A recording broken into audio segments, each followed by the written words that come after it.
As you may have noticed, we're skipping lesson 4, and we're actually going to combine the skill of lesson 4 in today's lesson. So we're going to mostly focus on lesson 4.5, module 4, lesson 5, but lesson 4 was all about drawing tape diagrams. And today, we're not just going to draw tape diagrams, but we're going to use the tape diagrams to solve word problems. So they're very related, and we're going to combine the two. Does that make sense?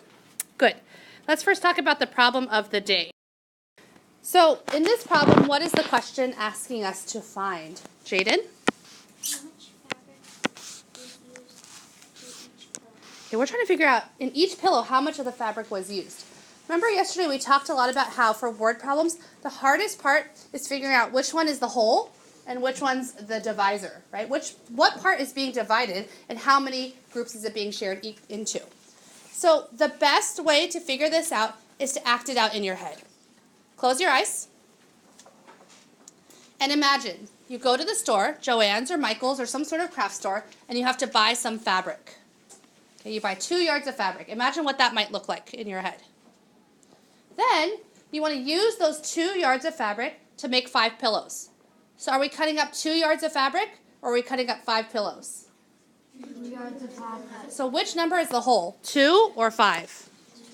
2, because we're using 2 yards of fabric and we're dividing it into 5 pillows. Open your eyes. What number should be the whole? 2. What number should be the divisor? 5. A lot of you wrote 5 divided by 2. When you were little, we always divided the big number was the whole, and the smaller number was the divisor, right? We'd always do 18 divided by 3. The big number is the whole, and the small number, 3, was the divisor. Today, which one's bigger, the whole or the divisor? Divisor.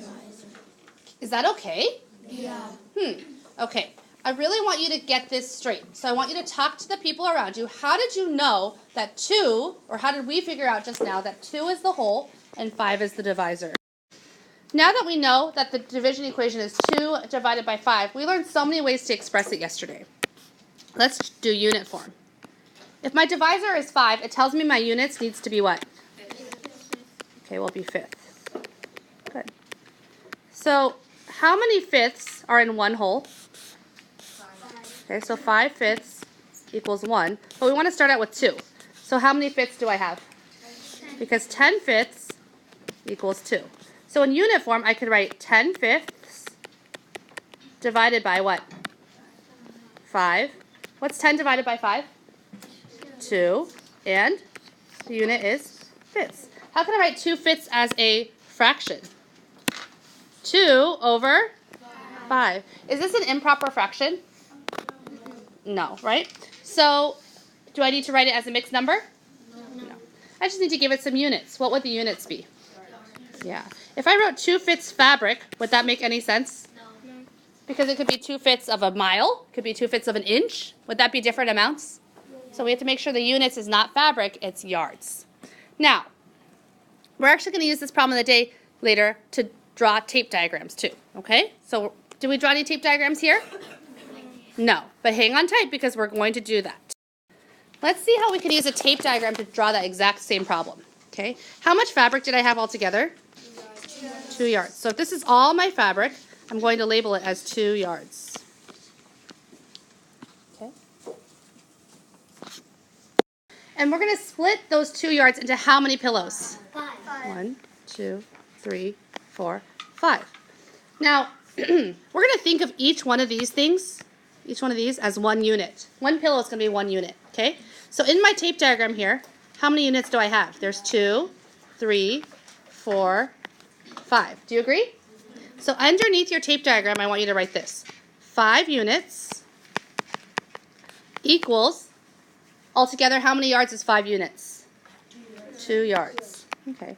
Now, if on this side I have 5 units, what do I have to do to 5 units to get it to be just finding out how much 1 unit is? Because in the problem, we're trying to figure out how much fabric it takes for 1 unit or 1 pillow.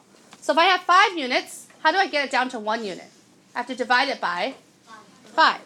So then 1 unit is going to be, I have to divide 2 yards into how many groups? 5. 2 divided by 5, how can we write that as a fraction?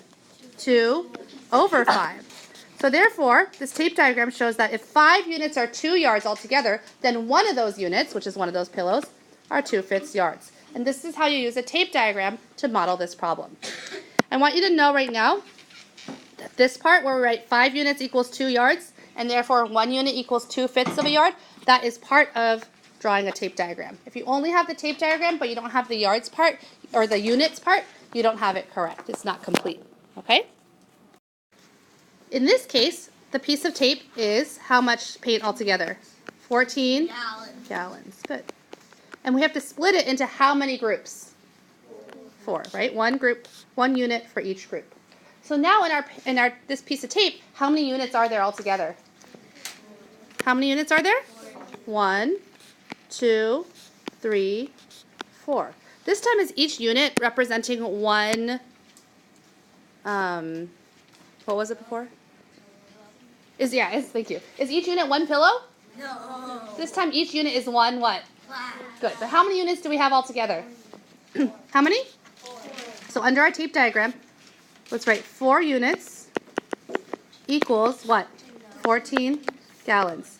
And if we're trying to figure out how much one class has, let's draw that on our tape diagram. We're trying to find 1 unit. So 1 unit equals, I have to split my total into how many equal sections? 4. So I have to do 4 divided by 1 to get 1 unit, or 4 divided by 4 to get 1 unit. Do you agree? Over here, what do I have to divide 14 by? 4. 4. 14 divided by 4. How can I write that as a fraction? 14 over 4 gallons. Is that an improper fraction? Yeah. Can we turn it into a mixed number? Yeah. How many fourths are in one whole? 4. 4 fourths. Do I have at least 4 fourths? Yeah. Do I have another 4 fourths? Yeah. Do I have another 4 fourths? Yes. Do I have another 4 fourths? No. How many fourths do I have? 2 fourths. So how do I write that as a mixed number? 1, 2, 3, and a? So each class gets 3.5 paints? Oh, gallons. Good. Because we know that each class used 3.5 gallons, I can add 3.5 plus 3.5 plus 3.5 to get 10.5 gallons altogether for 3 classes, right? What fraction of all of the paint are those 3 classes using? What fraction of the entire, so this is the part that the 3 classes are using, and this is all of it. What fraction of the entire amount of paint are these 3 classes using? Talk to your table group. We can see that 1 class would be 1/4, 2 classes would be 2/4, and 3 classes would be 3/4 of all of the paint, right? Very good.